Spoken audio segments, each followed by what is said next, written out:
Hi, everybody. Welcome, welcome. We're so excited to have you here.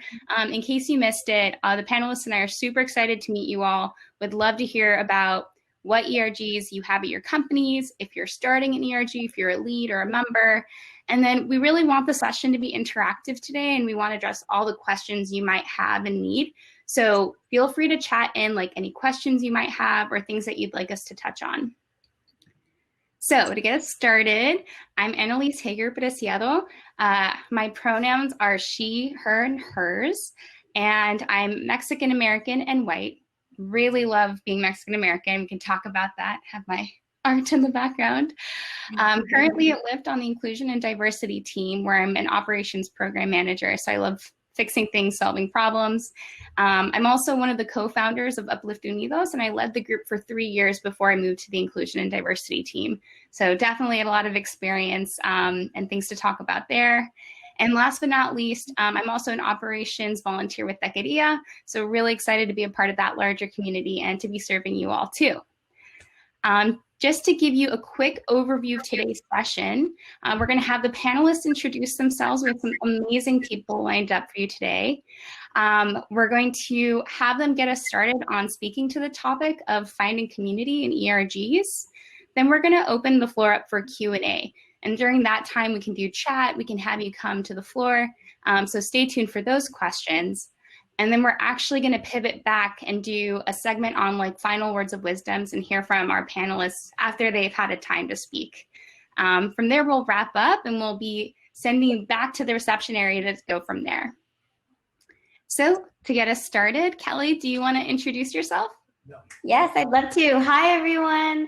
My name is Kelly Kagawa. I am joining you all from London, actually. So it's dark and cold here right now, but I'm super honored and excited to be with you all. A little bit about me. I work at a company called Splunk. We are a software company based out of San Francisco, and we're about 6,000 in terms of our size. And I am the co-chair of our Women Plus, or Women in Technology ERG there. And as a day job, I am a senior solutions engineer. So I do pre-sales and technical sales. And I am half Mexican and half Japanese. And I think that was it for me.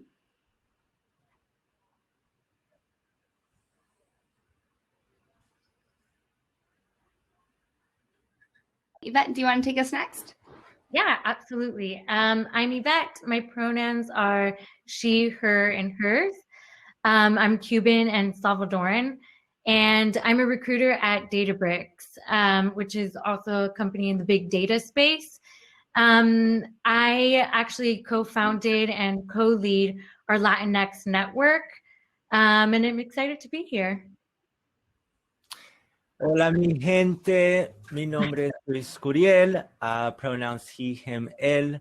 I am a proud catracho from Honduras, and I'm a program manager for our Twitter people team and global co-chair for Twitter Alas, our Latinx employee resource group.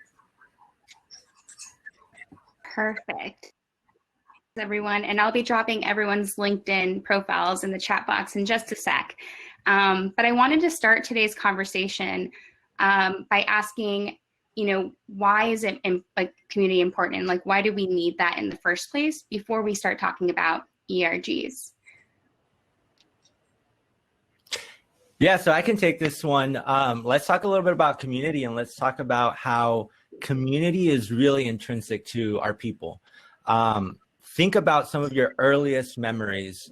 It was probably with your family, your community, barbecues at the park, los domingos after church.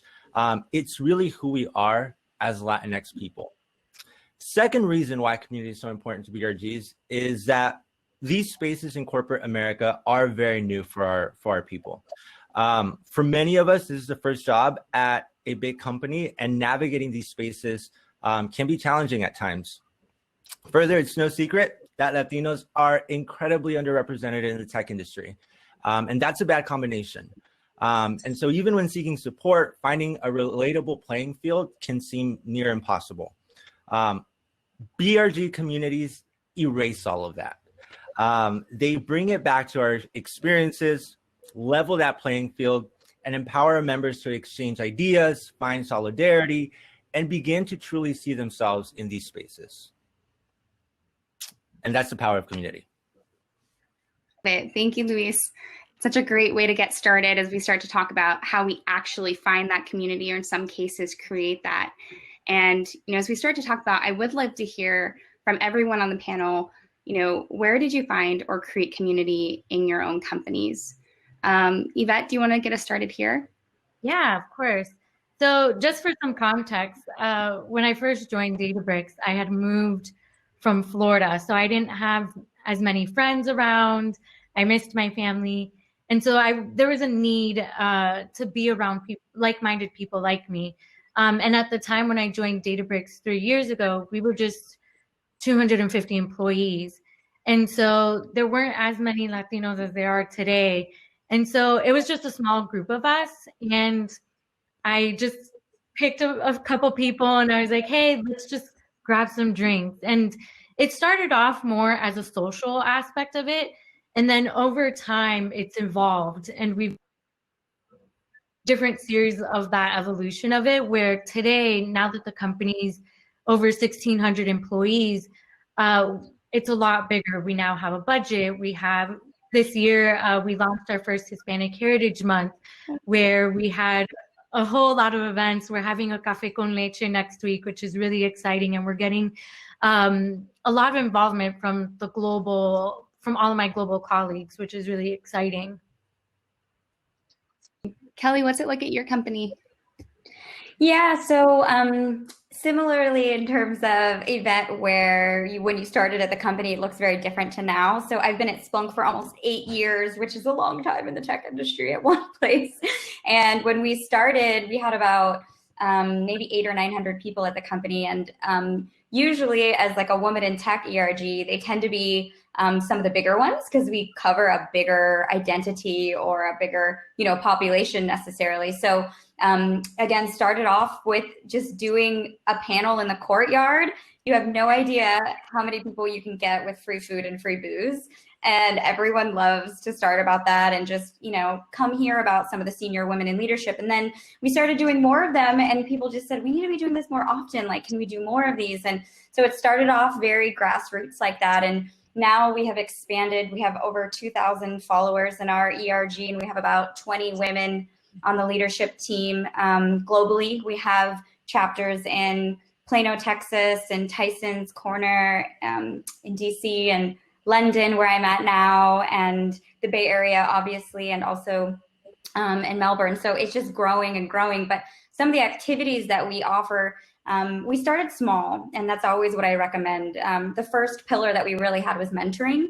When our company was so much smaller, we didn't have these formal mentorship programs through like our learning and development or HR. So we really kickstarted that charter. We also started industry recruiting events. So again, a smaller company, we're like, why aren't we recruiting at Grace Hopper or SHIP or NSBE, things like that. So we really said, hey, recruiters, would you come represent with us? Or do you have anyone that you can bring to be at a table with us? So industry recruiting was the second one. And then as we have expanded, we now have different work streams in promotion and development best practices. So we're creating a women's leadership development program, as well as advocacy. And advocacy started off as male advocacy, and we've really expanded it to allyship now. And it's really about how can we engage those in the majority groups with people and get their involvement with ours, and how can we get them to help with our initiatives and what we're really looking on. And then the last and latest one, the bigger that we've gotten, we've now seen a woman in engineering, and now we're doing potentially a woman in sales and so on. So as we've gotten bigger, we're finding even communities that are smaller within our communities that are creating their own kind of awesome group, and Slack helps with a lot of those in community building as well. Luis, do you have anything you want to share about your experience? Yeah, so I got to Twitter in 2016, and one of the first things I realized was that our community was really spread out, right? Like we're a small company at the time. We're at around 3,000 people, but it was hard to find where the Latinos were at. And so one of the things that we started promoting, or we started trying to activate, is like, well, again, what brings us all together? Like, we're an incredibly diverse community, but we also, in this strange way, are all interconnected.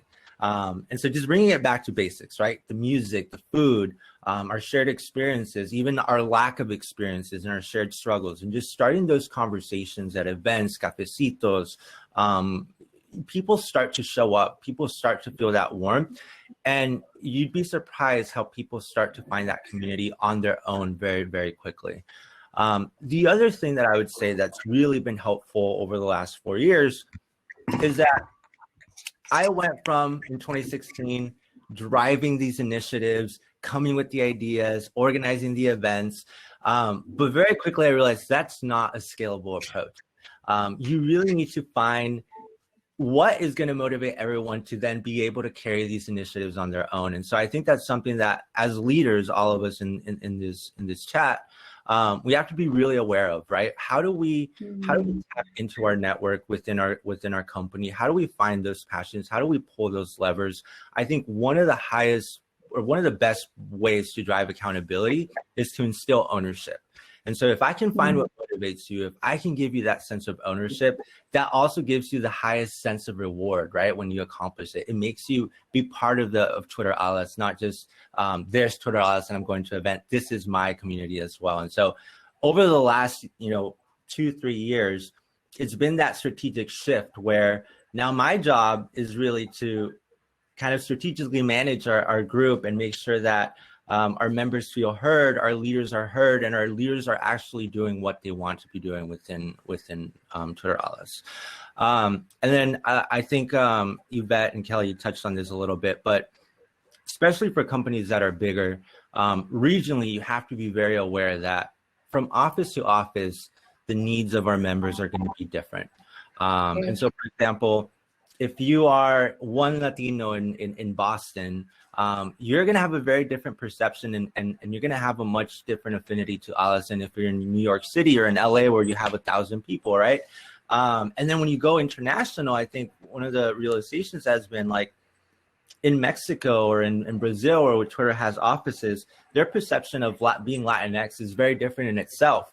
And their needs for an American company are very different than here in the US. It's much more on advocacy. It's much more on visibility to those sites. Similarly with EMEA, we have 2 Latinas here living in the region now. And I think one of the most insightful things has been learning what that Latinx experience has been living abroad, living in Europe, and how can Alas serve those members. And so just being really keen, really aware of those nuances and being able to react to them is going to empower us to better serve our members and find that community holistically. Thank you. And I'm so excited to share that there are fabulous questions in the chat right now. And I think we'll have a lot to move forward on. A couple topics that came up, but I think one that's really interesting is, this question was asked by 2 different people in 2 different ways, but essentially, should ERG leads be paid, since this can be a lot of work outside of a full-time job? And then I guess related to that, have any of you or any of us had success asking for that compensation from the companies we're at? That's a very good question, and it's kind of a hot topic. And I'll just add a 2 cents on it. I feel like, one, if it's possible for them to pay you, it can be really difficult on the books for certain companies to pay for something that is outside of your normal day job. So I found difficulty with that.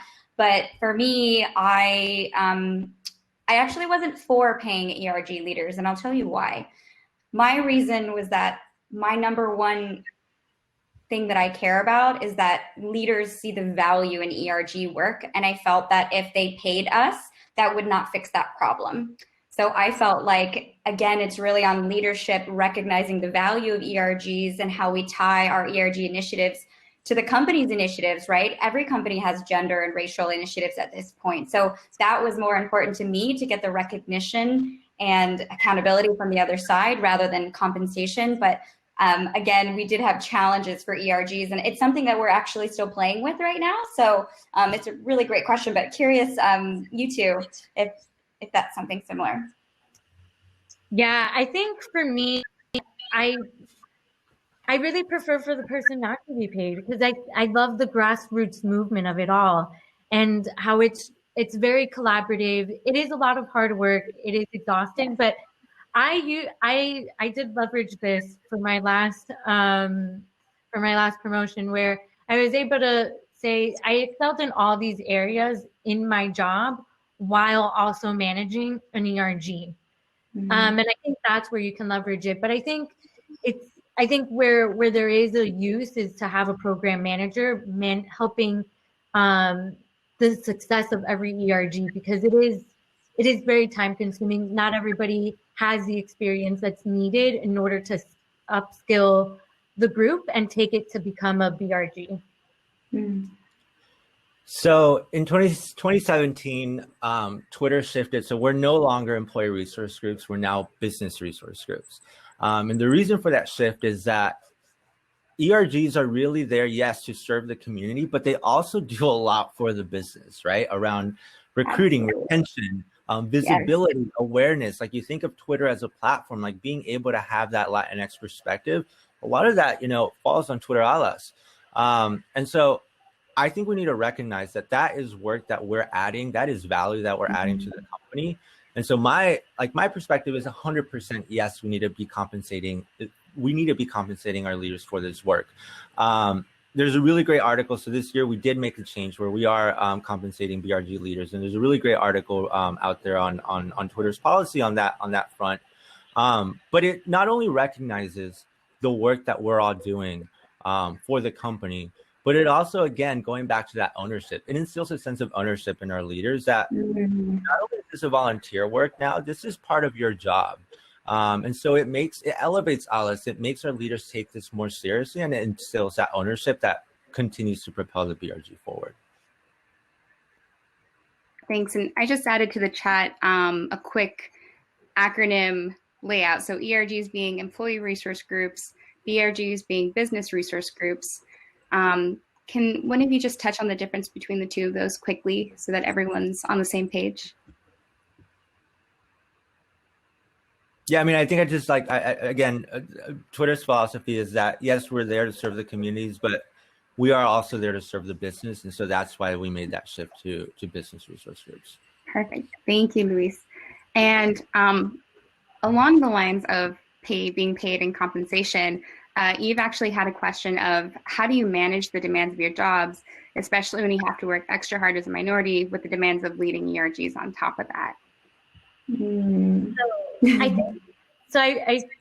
failed to mention where I'm located. I'm located in Amsterdam. And so for me, a lot of the colleagues that I work with on the committee, they're based in the US. So it puts me at a bit of an advantage where I don't have to use my regular working hours to work on it, but I am working extra. And even when I was in the US a year ago, I was still finding time outside of work to do that 20% work towards the committee. But honestly, I don't know. I would love to hear about Kelly and Luis, but I think for me, I mean, it's hard to manage sometimes. I do book blocks in my calendar to make sure that time I dedicate towards whatever work we're working on and maximize that time that I have. Yeah, I think it's a really good question. The number one is I usually don't sleep that often. It's kind of like we have our normal day job and then we do ERG work after that's done or in the evening, which is unfortunate. But I think for me, having done it for many years, it's really necessary to have your leadership and your direct manager be on board and understand what that is. And when I first had my manager, he gave me a lot of questions and he said, how much time are you spending towards this? And I said, only 5% of my time, 10% of my time, X, Y, Z. And you're really clear with your manager and your leadership exactly how much time that is. But also to Luis's point about what we're bringing as a business, as an ERG to the company, and really have that conversation be together on, yes, I'm spending money towards the ERG, but I'm also helping attract diverse talent to our company. And this is a really important part, and it's a critical to the success of our company. So it is a lot of communication and over communication with your leadership, I would say. And also, when you do this work, it's so rewarding for others, but you also need to make sure that you feel valued from your leadership. Otherwise, you'll get burnt out and you just kind of feel unvalued and you're just doing this for the wrong reason. So I'd say, again, just really making sure you have the support of your direct manager and leadership, and you have clear expectations and you're communicating those timing and the benefits for them. Yeah, I would just add on the communication piece to your managers. Like, I've been very fortunate. I have an incredibly supportive manager. During Hispanic Heritage Month, there was like this last 2 weeks where it was all hands on deck, and she's been super accommodating, delegating to the team, understanding that this is really important, critical work. But beyond that, it shouldn't just be on leaders, on us to communicate this to our manager. One of the things that Twitter has done is our inclusion and diversity team themselves meet with all BRG leader managers to set expectations, to give them a glimpse of the work that we do, and to make sure that we're also being recognized for this work as part of our daily jobs. And so I think those conversations need to happen both ways, right? From the bottom up, from us to our leaders, but also from the top down, from our company leadership team. And the other thing is, there's no magic solve for burnout and working hard in BRG life. It's just part of the job.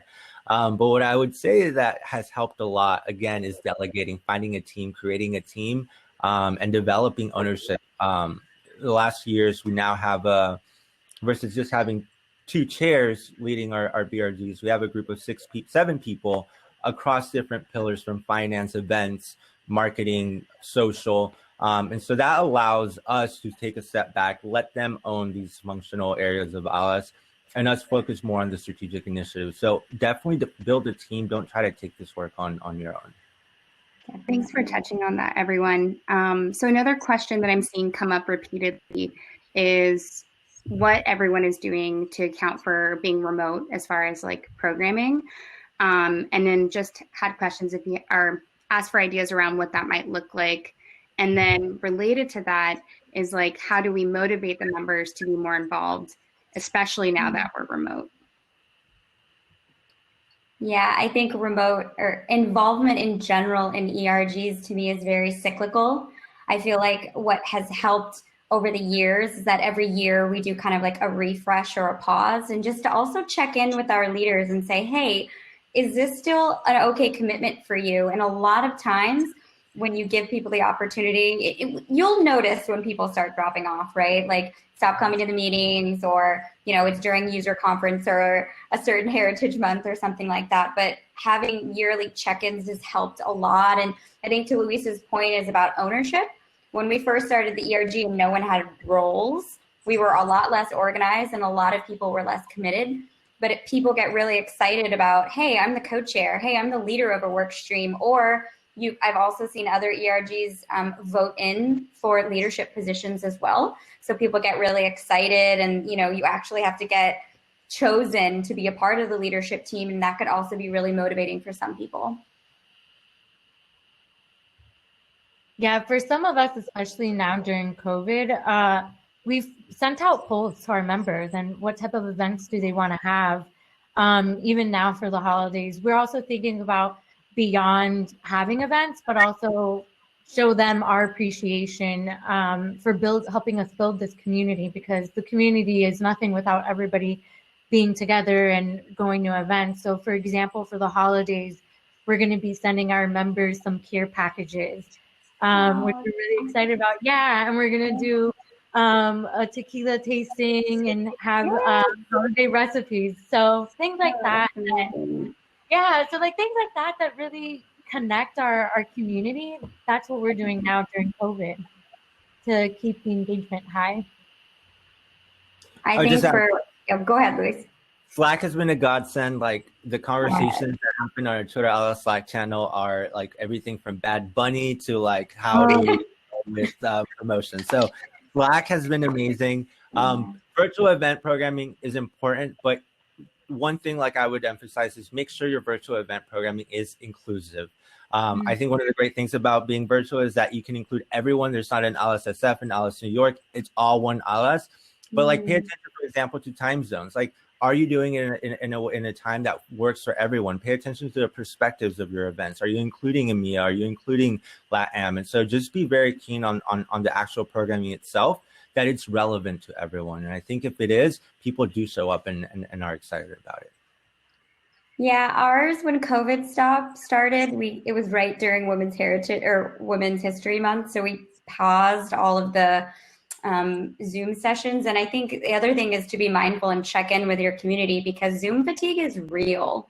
Like, it's just, we were all talking, it's just back to back to back. And sometimes that extra hour, would it be better to close your laptop? And right now, depending on what company you're at, a lot of people would say, yes, it's better to just close the laptop. And it doesn't mean that they don't want to participate, but mental health is more important than ever right now, and just being realistic with what your community needs, and, you know, checking in. If we had an event, do we feel like would it be too much right now? So a lot of check-ins with your people, I'd highly recommend. Thanks so much for sharing. And we have so many great questions coming in, and I realize we have a backlog, but I still would love to have some audience, members come to the stage. So if there's anyone who hasn't had their question asked or who has a new question, feel free to request to share your audio and video and to come up and ask a question with us. No tengan pena. Time to shine.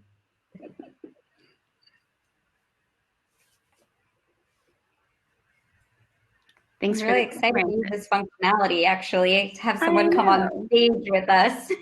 Yeah, I hope it's someone. All right. Great. Here we go, Natalie. We're bringing you in. All right. Might just take a sec. Or do we lose her? Ah, there she is. Hi, Natalie. Yay. Hey. Hello. So I'm in not my house, so don't judge me if you see messy. This is not my home. But anyway, I actually run I'm the founder and co-chair for the Latinx employee inclusion group at my company. And something that we face that is a little challenging right now is really just joining both Latin America and headquarters. So what tends to happen is LATAM is already its own theater. It's already its own entity. And it's already very, yes, comunidad. Like, you don't have to be part of a group. You already identify as that. That's totally different. So how do you, as leaders, bridge that gap between being too headquarter Latino-centric and having, I know that sounds odd, right? But it's a whole different entity than what Latin America faces on their own. So I just wanted to kind of get some insight into what that looked like. Yeah, I think Luis touched upon it already a little bit earlier about each office and each chapter has its own needs. So when we had our first one, our headquartered ERG, we had a mission statement for ours, and we had certain work streams. And then when we've grown globally, those chapters have their own mission statements and work streams that they deliver on and identify with. But what we do is each of the leaders from those chapters come to our global meeting so that everyone's aware of what we're doing, and we can help promote other people's events, and that people aren't, or if they're doing a similar event, hey, can I use the same questions from that panel and use them for this? So I think it's about communication and some of that, but also being different, right? Every community should in a different way. Like the London group is so different from the Bay Area group, and that's so just, we're not that big.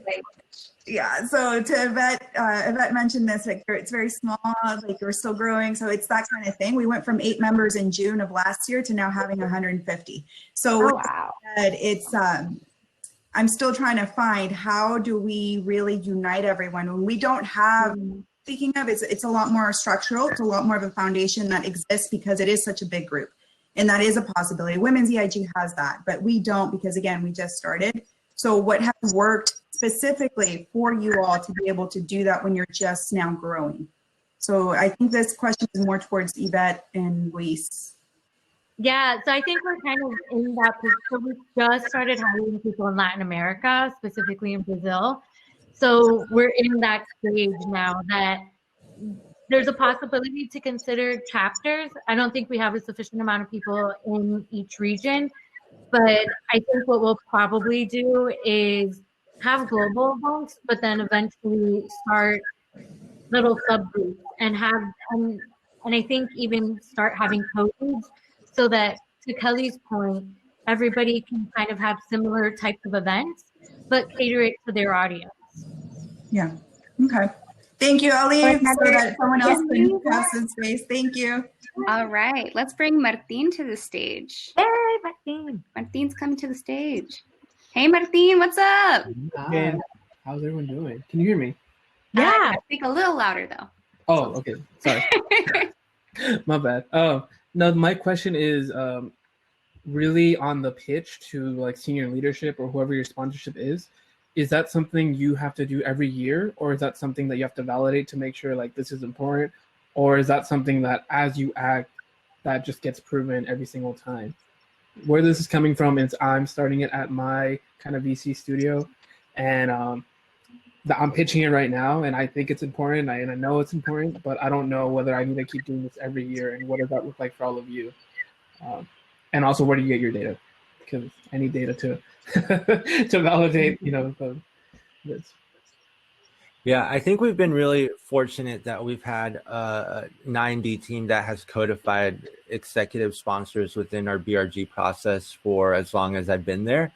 And so like if that hasn't been done, it's a conversation that you need to have for the longevity, right? Like our goal is always to create, systems and communities that are going to outlast our tenure and our time there. And so having that conversation with leadership and really pushing the value of having not just members of our community participate, but allies in the company participate, especially at the leadership level, is something that, you need to have those conversations and really drive that point across the board, not just for Latino BRGs, but for BRGs across the company. I think what's always more difficult once you get to that point and you have your executive sponsor is then how do you mobilize that person to actually be in a strategic way so that it's actually helpful to the community. And so again, it's kind of a little bit like I was saying before, playing to their passions. Why are they interested in the Latinx community? But also thinking of what is your goal in having that person involved? Is it to amplify the voice of the Latinx community? Is it to bring others in? Like being very clear and intentional with what you want them to achieve. And then with executive sponsors, it's almost like you need to, spoon feed everything that they need to do very clearly, very articulately, very step by step, if you want them to be effective. It's just the reality. It's just the fact of being in that position. And so just being very overly prescriptive, sometimes even too much, to make sure that they're actually doing what you want them to do. I think one thing that's changed the game for my ERG is that every ERG at my company now has an executive sponsor from our e-staff.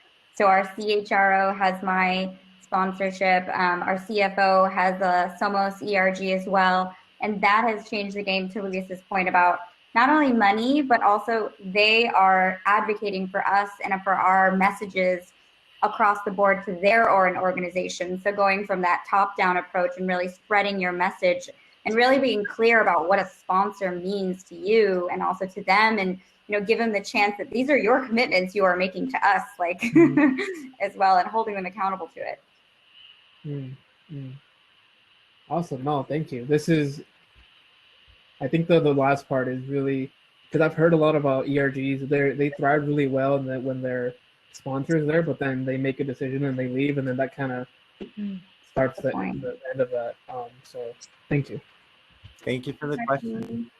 And we have time for one more question. And fortunately, Jessica is on deck for coming to the stage. So Jessica, you're our last question. We're so excited to have you.